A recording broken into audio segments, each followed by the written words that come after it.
As Judy said, I'm a lawyer here in Washington, D.C. I live in Northwest D.C. in a neighborhood called Tacoma, or Tacoma Park, in a house over 100 years old. And maybe 2 years ago, our electric company, Pepco, the Potomac Electric Power Company, brought a new meter to my house, and our local D.C. government office of the People's Council had a public meeting where they explained how smart meters work and that they were going to challenge the, let's call it, mandate of the utility company to put them on your house without giving you a choice. So I prepared a few handouts that I'll pass around to everybody. And if you look on the handout, you'll see a bank of 32 smart meters.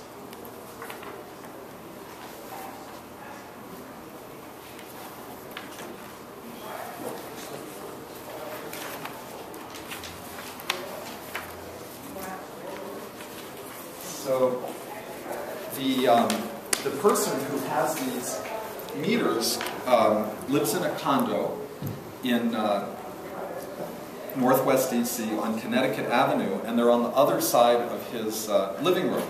And he recently figured this out. He's been having headaches and heart palpitations and other health problems, trouble sleeping. So he is an example, like me, of people who are having headaches or other problems. In the course of learning about all this, I discovered it's a very interesting legal issue with many aspects: privacy rights, safety rights. Some meters have caught on fire around the country. Hacking, the meters may be easily hacked. And then privacy, the utilities can sell data that they collect every minute or two in your home to whoever they want. Now, to be brief, I just want to hand out a few more things and then take some questions. In the environmental community, there's a debate or fight over whether these wireless meters are good or bad. And the Sierra Club is sort of a perfect example. The National Sierra Club has come out in favor of the meters, while the San Francisco chapter has come out against them. So I'm going to give you one more handout, or I'll leave it up here and then at the end give them to everybody. But let's see here. And then I have another one-page handout on smart meter complaints. Why don't I quickly list those? There are people complaining of sleep problems, insomnia, difficulty falling asleep, night waking nightmares, stress, agitation, anxiety, irritability, headaches, ringing in the ears, concentration, fatigue, disorientation, eye problems, and etc. And what we've learned is that all over, as I said before, all over the country, people are reporting these symptoms, and little by little state governments or county governments have asked for health reports. And what we're seeing is that the health reports that say there are problems are independent, while the health reports that say there are no problems seem to be done by consultants with a tie to the electric industry. And then in turn, what I've figured out is that this relates to the whole discussion of non-ionizing radio frequency radiation.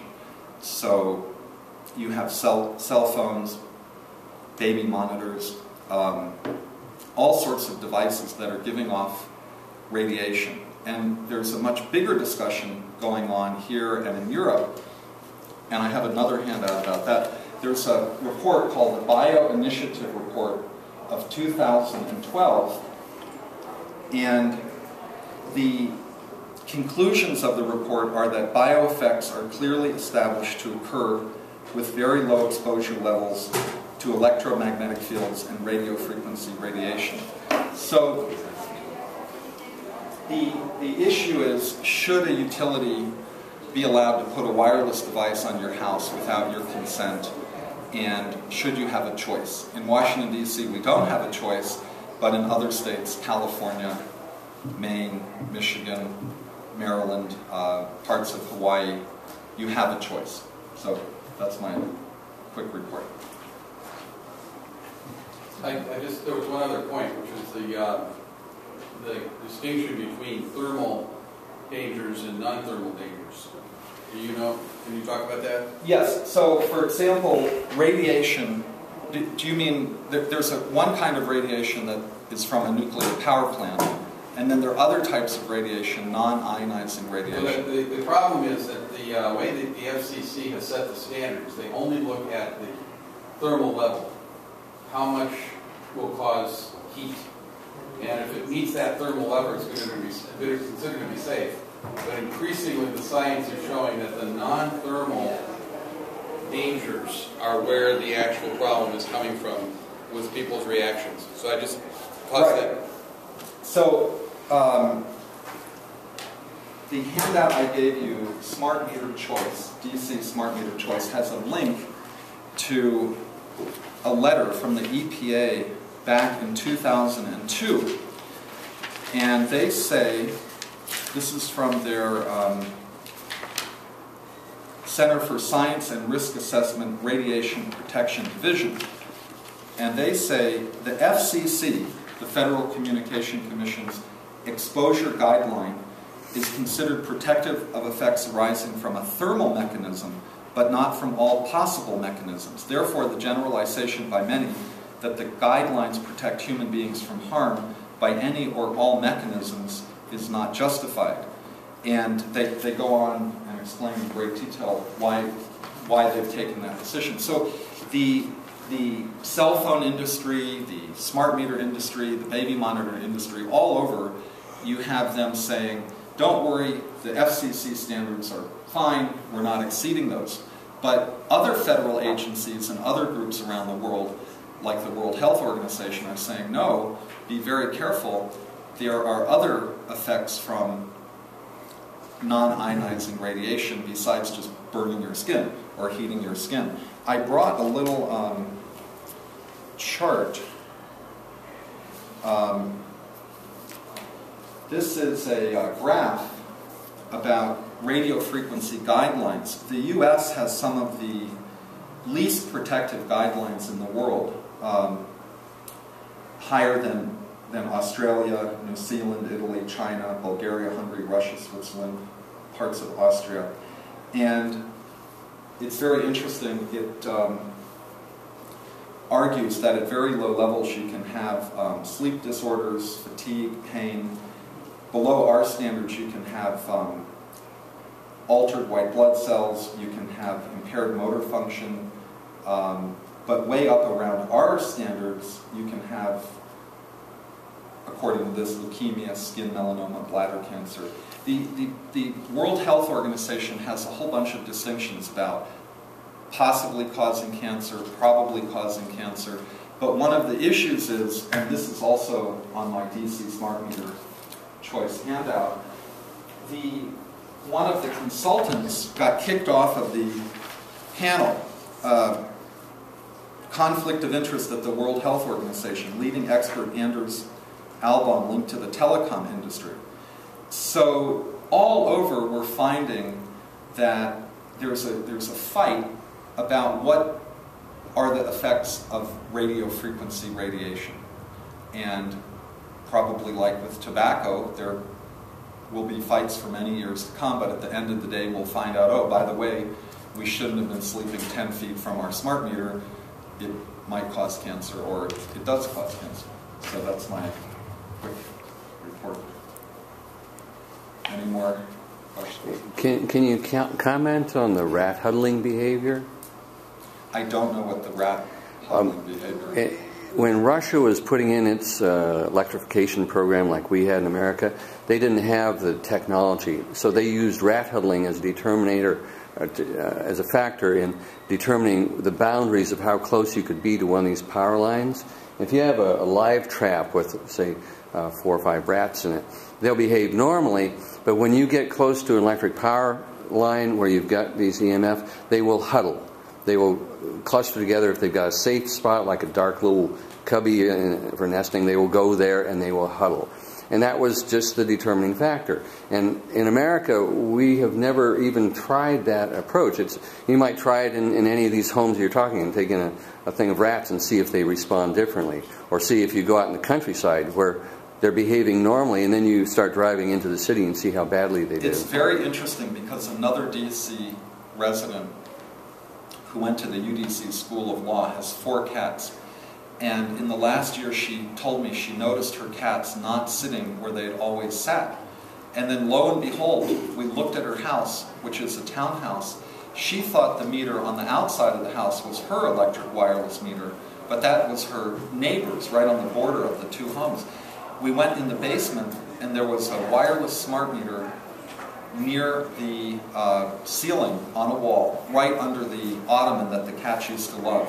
And she said she knew, she also has headaches and sleep problems. Yeah. She said, I knew something was wrong in the house because the cats wouldn't sit there. It's very obvious when rats are huddling Interesting. and when they aren't.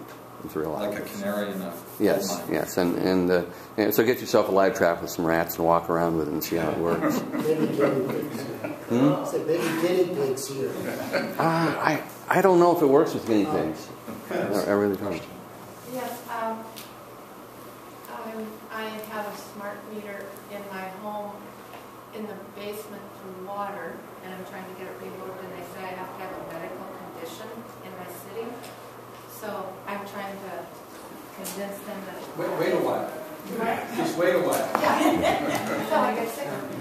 But then the other thing, so I'm going to go to my city council. But the other thing is, there's a smart meter on the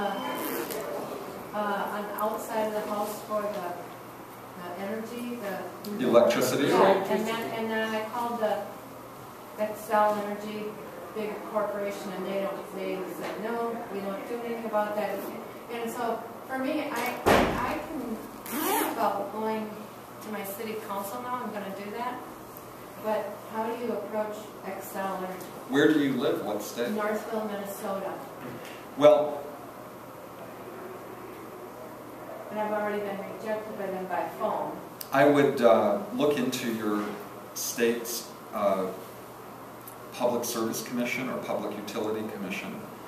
Call them, ask them if you have a right to not have a wireless meter. And if here in Washington, D.C., the water meters only broadcast twice a day, and they're run by a battery. And they're buried in the lawn. Lots of They're buried in the lawn. They're not in the house. I had a person come out and do my meter. It was every 11 seconds. Your water Water meter? meter? The water meter. And it was in my basement about waist high. Yeah, you should, I would argue, find a doctor and get a letter, and then have them try to bring you a regular old-fashioned. Yeah, there would be no doctor, so I couldn't find a doctor that would do that for me, because it would not be saying that. Well, there's a very large national movement of smart meter, Right, so we're the next thing. and We've got it's a very, very interesting movement, and Right. it's just going to be a fight. It's just another fight. Exactly. So I just wondered if you But- could but, tell the difference between Maine the corporate has- type and Maine has a big hearing underway right now. DC, the city council, has told the commission to do a safety study on these things, and every inch of the way the utilities resist. Surprise, they resist every inch of the way. Because there's a huge amount of Right. The federal way this stimulus happened is money. very Right. important. Madison just got The way this happened is very important. It was part of the stimulus. They got $4.5 billion set up for grants, and then these companies applied to the federal government for a grant to put these meters in. Right. The technology itself was considered to be obsolete and not usable by the industry before the $4 billion grants came along. So they did $4 billion grants, and 50% of that money came from the federal government and 50% from ratepayers. And the utilities used it to raise more money for themselves, and they're just pushing it down the throats of the public. It's a scandal. It's a huge scandal. I was in the Illinois legislature on another matter watching a debate on this, and the legislator stood up and she said, "Isn't this wonderful? We get $700,000 for our utilities to put this together." I wanted to stand up as a person in the balcony this way. Don't do it. But they were all excited and they voted it in. Yeah, they love the money. Here in Washington, D.C., it's around $45 million that our local utility will get or got, plus another $45 million from the ratepayers. So they've turned the stimulus money into a way to get even more money out of the ratepayers. Wow. But one other footnote, when you're talking to people in your state, remind them, I don't know if anyone can see this, this is called Smart Meter Causes Dawn Fire, a General Electric smart meter after it burst into flames at a home in Illinois. And this is from Wired magazine, which is a very well-respected, interesting magazine about technology. All over the country, these meters, little by little, reports are coming in of them catching on fire. And there's a whole lot of data that the radio frequencies, the constant bombardment of the wiring in your home, the wiring connecting the meter to the wires, this constant, up to 190,000 times a day is degrading the wiring exponentially, much more than common corrosion. And also the high, it's hard to explain, but the smart meter signals go out into the air, but they also travel on the wiring. So every wire in your home is sort of picking up these signals, and there are different types of frequency or energy going through your wiring that the wiring might not have been made for. So they're concerned that the critics of smart meters are concerned that this is a fire hazard.